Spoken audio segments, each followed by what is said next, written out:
This is a scary picture. Kind of like the Blair Witch Project.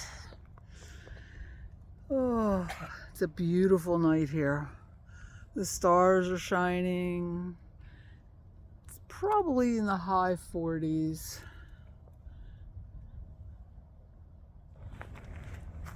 I have a campfire off there in the distance.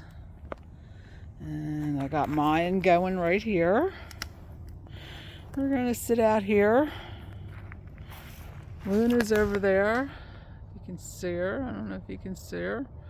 She's kind of hiding in the shadows, finally eating her food.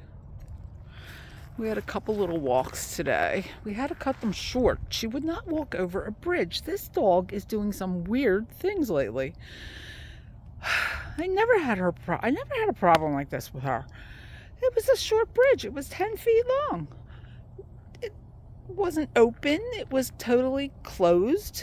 And my dog wouldn't walk across the bridge. When did she become bridge fright? I don't know.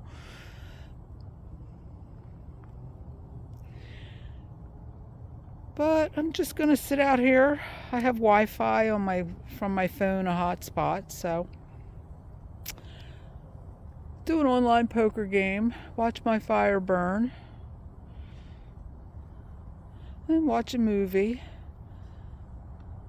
And tomorrow, I guess we're packing up and getting out of here. I don't know if I'm going to go straight home or I'm going to take the long way home and, I don't know, do a little sightseeing with a dog who won't walk over a bridge. That's fun. Oh well, everybody have a nice night. Looks like I will.